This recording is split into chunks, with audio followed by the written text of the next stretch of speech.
another video from my rucksackandI.com and from me, Alistair Down. As you can see, I'm in my camper van. It's a Friday night. Time to head off to the mountains for the weekend. This weekend I'm heading up to Snowdon. I think I'll probably take the Lamberis path, which is probably the easiest route up Snowdon, but the longest. And I shall take that route just because there's a lake, tarn, body of water, call it what you will, but it's an ideal place for wild camping for the weekend. So SatNav says I'm going to be there at 9:10 in the evening. My guess is probably going to be nearer 10, 10:30, but I'll sleep in the camper van tonight and then I'll head off in the morning.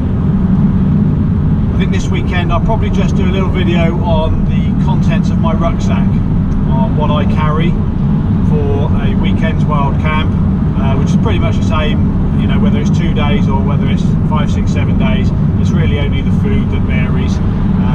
So that's probably what I should cover this weekend. Hopefully the weather's going to stay good. It's dry at the moment. It has been pouring with rain here all day today, and knowing Snowdon and Wales, well, we could get anything. It's probably going to pour with rain. They do forecast rain, so it could be a wet weekend, but we'll see what happens. At the end of the day, a wet weekend on the mountain is better than a weekend at work. So in England, you've got to take the weather however it comes. You can't stop just because of the weather. You just have to get on through it, and chances are it might turn out nice and we can have a good weekend. So I'll catch up with you later. Well, good morning. I had a great night's sleep in the camper van last night. It was windy at times and it did pour with rain, but I'm glad to say this morning the weather's looking good. It's clear out there at the moment, although it is breezy, so hopefully we'll get some good views from the summit, and when we get set up later for the wild camp it will stay dry and we can enjoy the night. I'm just going to sort my kit out now, get everything together that I need to get together, and let's get out there on the mountain. I'm looking forward to it. Well, as you can see, we're here on the Lamberis path. It's very quiet today, which is one of the good things about walking the mountains in the winter. Although it's more dangerous, you've got the mountain to yourself, and that's really nice, not to have hundreds of people that you're following or are following you. So it's quite breezy today, but it's still dry, so that's good, because it's a lot nicer walking in these conditions than what it is when it's pouring down with rain. As you can see on the summit up above me, probably, that there's snow up there, so it's definitely cold. When we get to where I'm going to wild camp, I'll turn back on and show you around there. Well, as you can see, I spoke too soon about the rain. It's absolutely pouring down, blowing a gale, but the mountain is looking fabulous. Look at the snow up there on that. Doesn't that look great? Looking forward to getting. So here we are, just over 5 kilometres in, and at 658 metres above sea level. And as you can see, it's snowing quite hard now. The paths are covered in snow, and there's people coming down with crampons and ice axes. So my guess is it's pretty hairy up there. Just over my right shoulder here, that's where we're going to be wild camping today.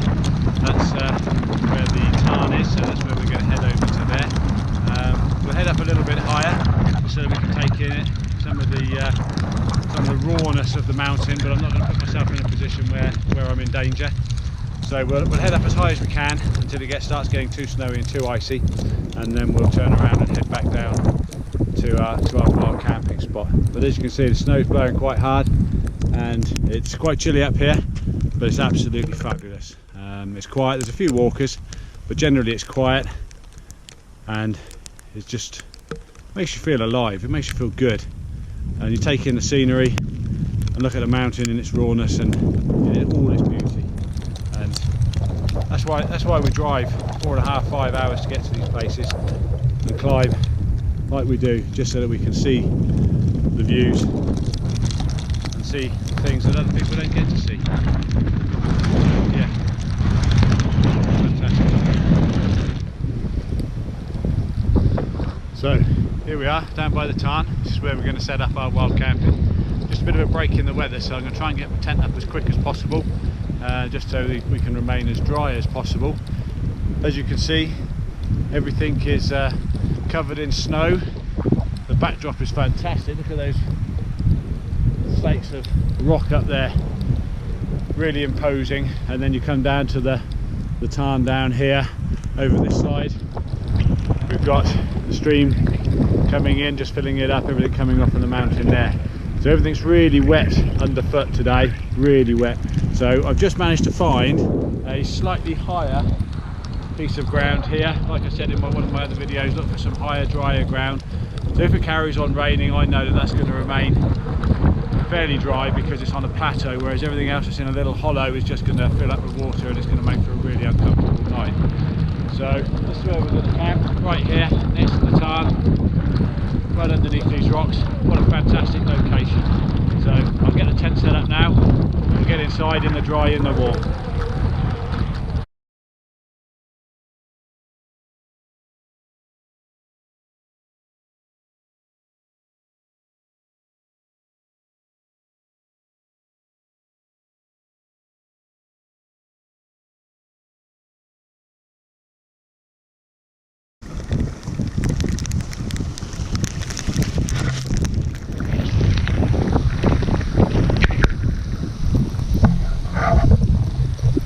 So as you can see, the wind is absolutely swirling around here at the moment. The sleet, the snow, the rain is howling in, but we've got a spot, tent's up, let's get in it. As you can probably see, I'm in. First things first, let's get a cup of coffee going and a pot noodle for something to eat. Just get something warm inside us. That helps to make us think straight and just keep us nice and warm from the inside out. So, stove's on. I haven't oiled the tent up, it's so windy and blustery out there. I just have to oil the vegetable so that I can cook this quickly. And I've got a little homemade windshield there which helps just to keep the wind off and makes it boil quicker. So that's my next mission, to get something to eat, hot cup of coffee inside me, and then we can get our sleeping bag and everything set up and get set in for the evening. So that's where we're at the minute. I think you'll agree, it's an absolutely mad day out there. Wind, rain, snow, and it's the conditions are awful, but you know, if you can survive this, then you can survive anything. Well, that was a long night, guys. Battered by the elements most of the night long. Sort of just drift off to sleep, and then the wind picks up and batters you some more, and the rain, well, still howling with rain out there now, pouring with rain. So yeah, not much sleep was had last night, but that's the way it goes sometimes. You can't have it all good. I think time to get a cup of coffee on, wake up, get sorted, get packed away, and put all my wet gear back on from yesterday, and get off this mountain. I think time to get back down to the camper van and yeah, get something warm, get the heating on and get warm again. Cheers, guys.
but the conditions have been extreme, really extreme.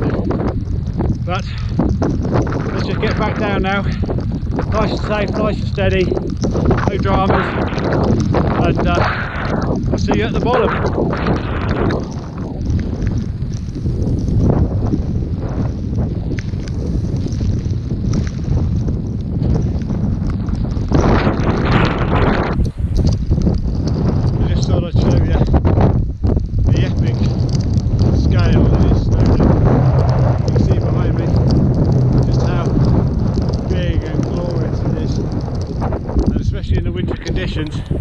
Just how dangerous it can be. All of the ice, you only need one slip and you're falling hundreds of feet to certain death.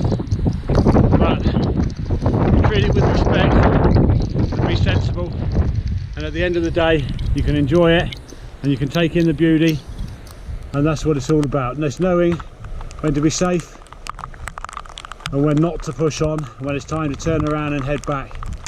And I think you'll agree that although the conditions have been horrendous this weekend, it is a truly awesome sight.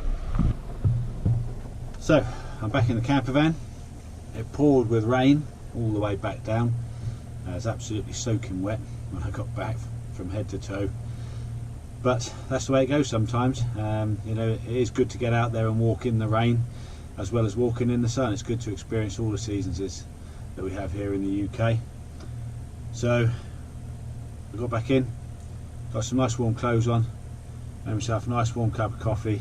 I've had the heater on in the van, and I'm glad to say that yeah, it's a lot warmer in here than it is out there. But what have we learned from the weekend? I think we've learned that the mountain can be a very hospitable place. From the low levels down here, where it was, you know, sunny when we left, to the howling wind and the driving sleet and snow. The wind was absolutely bitter. You took your gloves off for a few minutes and your hands were red raw. So it's a completely different environment up there, and a lot of people tend to head up there with not really the right equipment. I've seen people come on the way back down today that were walking up, and you know, they're sharing gloves. One's got one glove on and the other's got the other glove on. They've got inadequate shoes on. They've got no waterproofs, and you just think to yourself, well, you know, why are you up here in, you know, in these conditions with what you're wearing? But I suppose that's what the mountain rescue's for. That's what the helicopter's for, to get people like that out of trouble. You know, I think people should do a little bit of research before they head up to these places, especially in the winter conditions when it's cold and snowy and it's icy, and it's certainly a lot more dangerous at this time of year than what it is in the summer. But you could see from the way the tent was blowing around, howling around, it's a lot harder to get set up. It's a lot harder to get in there and keep everything dry when you're soaking wet, because obviously at the end of the day that's the environment that you've got to sleep in, and that's the environment that you want to try and keep dry, because obviously if you're wet then it's going to be miserable for you. So, you know, it just takes a little bit of time. You have to crack on as quickly as you can, get in there and just try and, you know, keep all of your kit in order. I have a large towel which folds up very small, but it's really absorbent, and when I get in and I'm wet and I get all my wet gear off, then I use that towel and I'll just generally mop everything up so everything's dry. So it's always a good place to start from, you know, to be dry and to be warm. But it was a good weekend. It was adventurous, it was blustery. I didn't get much sleep last night, so I shall certainly make up for that tonight. And I hope you enjoyed, you know, seeing what I've had to show you this week. I know we were going to cover kit, and I know we talked on the way up in the van about me showing you the sort of things that I carry for when I go wild camping, but the weather conditions this weekend just didn't lead to that. So I'll do another video at another time on that, and we will cover that, I'm sure. And you know, if you've got any questions or any comments you'd like to make, please feel free to jot them down, and I'll you know, get back to you as quickly as I can on those. But from my rucksackandI.com, from me, Alistair Down, thank you very much for watching. Hope you enjoyed it. Appreciate your support, and if you'd like to subscribe, please do, because more videos will be coming, and I'll catch up with you on the next one. Till then, goodbye.